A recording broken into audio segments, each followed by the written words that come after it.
दोस्तों, पहल भारत पे पहल करता हूं मैं काशिफ। और आज फिर से हम लोग बिहार इलेक्शन के फर्स्ट फेज को एनालाइज करेंगे और वो पहला जो वीडियो है उसको फिर से कंटिन्यू करेंगे।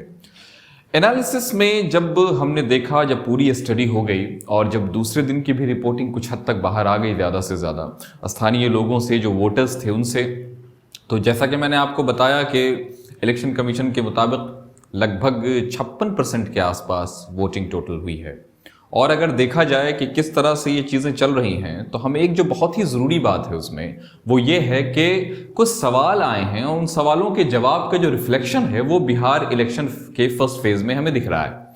जैसे सबसे पहले मैं आपको बताना चाहूँगा कि इस बार जो वोटर्स हैं, फॉर्चुनेटली अनफॉर्चुनेटली पॉलिटिकल पार्टीज के लिए, वो उसमें 50% के आसपास या उससे कुछ ज़्यादा ही जो हैं वो यूथ हैं। तो लाइन शेयर जो है वो यूथ का है और यूथ की जो सबसे बड़ी समस्या है वो बेरोजगारी है। तो फिर सवाल राइज होता है, सवाल पूछा जाएगा कि ये बेरोजगारी की समस्या किसकी वजह से है। तो यूथ जब वोट डालने जाएगा तो वो क्या सोचेगा कि ये जो सरकार है उसकी वजह से है, जो 15 साल पहले आरजेडी की सरकार थी उसकी वजह से है। तो तय है, मैं आपको कुछ नहीं बताऊंगा कि कौन जीतने जा रहा है, कौन हारने जा रहा है, लेकिन सवाल का जो जवाब है वो कुछ हद तक रिफ्लेक्ट करेगा कि आंसर क्या है।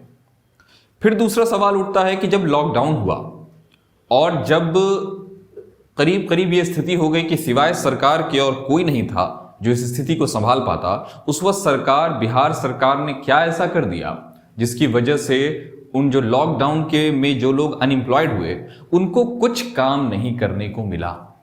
तो इस सवाल का जवाब भी आप किससे पूछेंगे? पुरानी वाली आरजेडी से या अभी वाली जेडीयू सरकार से, जेडीयू बीजेपी सरकार से? तीसरा सवाल उठता है कि अगर इनको नुकसान होगा, अगर इन सवालों के घेरे में अभी की सरकार आएगी तो तय है फायदा किसको होगा? जो सरकार में नहीं है। ये एक विश्लेषण है। उसके बाद फिर सवाल उठता है कि इस बार ग्रामीण वोटर्स ने शहरी वोटरों से ज्यादा वोट्स किए हैं।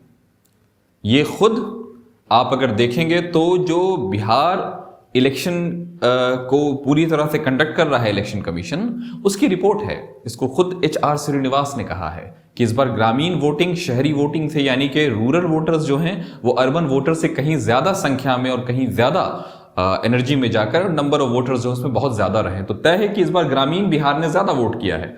तो और ग्रामीण बिहार किस समस्या से त्रस्त है? वो बाढ़ से त्रस्त था, वो शिक्षा की जो एकदम दुरावस्था हो गई है उससे त्रस्त है।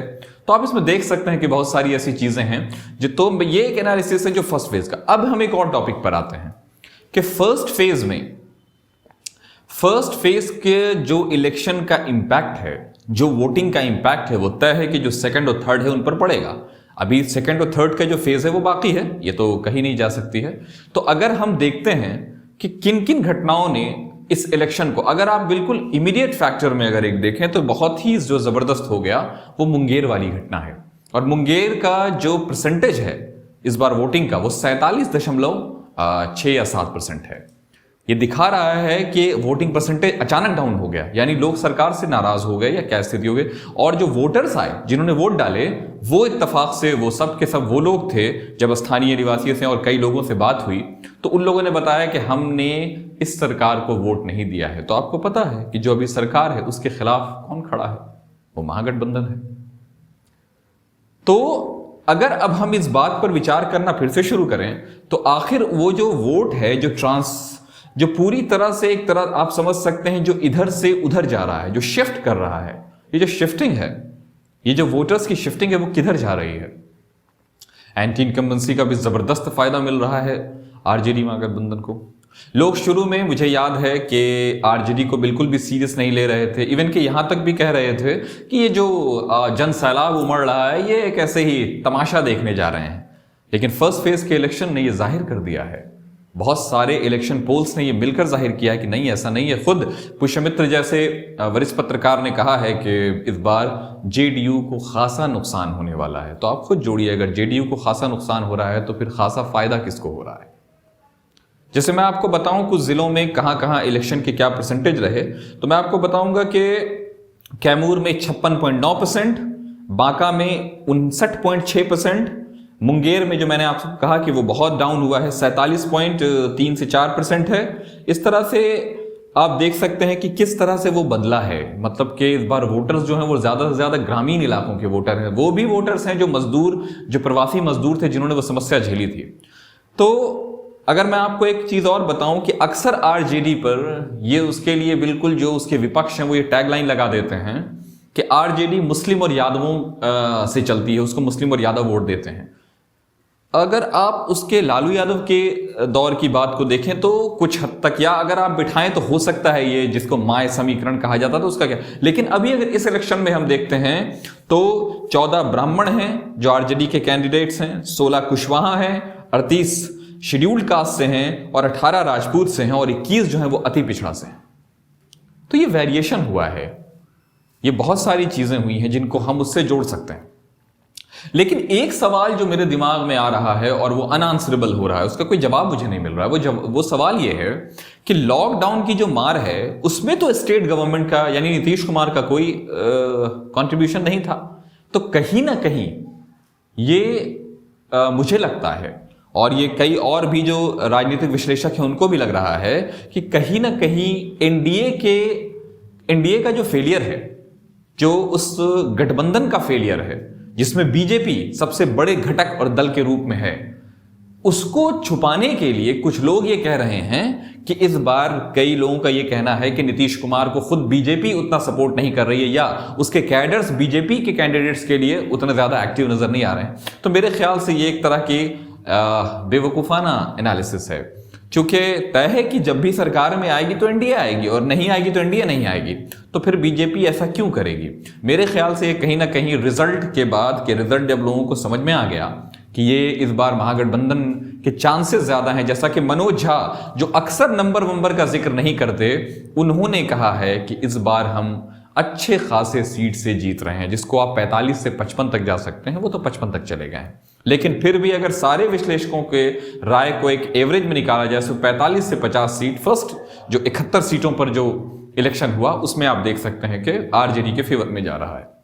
लेकिन अभी 2 मेजर फेजेस बाकी हैं, तो हम पूरी तरह से रिजल्ट तो नहीं दे सकते हैं। इलेक्शन है, डेमोक्रेसी है, और अभी सेकेंड और थर्ड में क्या होता है ये देखने वाली बात होगी, यानी 3 को और 7 को और 10 को तो जो फाइनल नतीजा है वो आ जाएगा।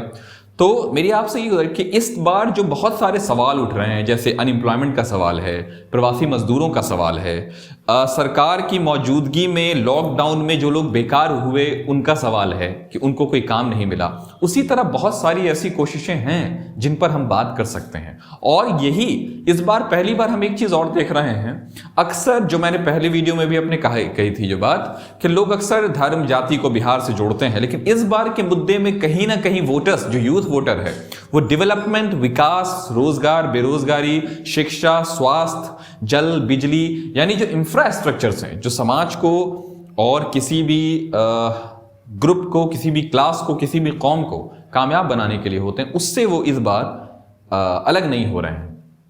नीतीश जी ने अभी भी कह दिया है कि अरे 10 लाख क्यों, 10 करोड़ बोल दो या 2 करोड़ बोल दो, इस तरह से कुछ बोला है उन्होंने। तो एक बात आप बताइए मुझे, ये एक तरह से एक झुंझलाहट वाली बात लग रही है।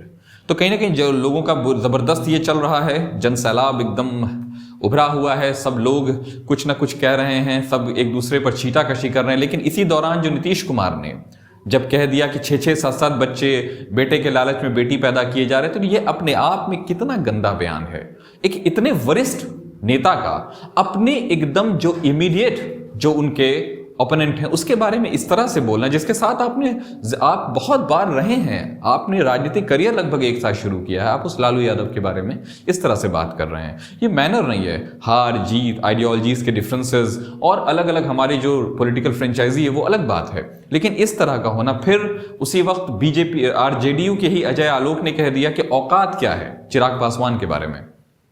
क्या औकात क्या है? आप उसी बेऔकात के इंसान के साथ एक जमाने से जुड़े हुए हैं और इलेक्शन लड़ रहे हैं आप, केंद्र और राज्य दोनों में, और आप बोलते हैं कि औकात क्या है। ये अच्छी बात नहीं है। और मनोज तिवारी तो भाई मनोज तिवारी हैं, उनको उतना आपको याद ही होगा, उनका एक इंटरव्यू जब आया था जिसमें वो कह रहे हैं कि नहीं ब्लूप्रिंट मेरे पास नहीं है। तो जब पत्रकार उनसे पूछते हैं, सौरभ द्विवेदी थे, जब वो पूछते हैं कि किनके पास, मोदी जी के पास है, तो फिर वो बिल्कुल तो उन्होंने आकर यहाँ सुशांत सिंह राजपूत के मामले को फिर से उठाने की कोशिश की, मतलब कि एक तरह से इमोशनलाइज करने की कोशिश की है।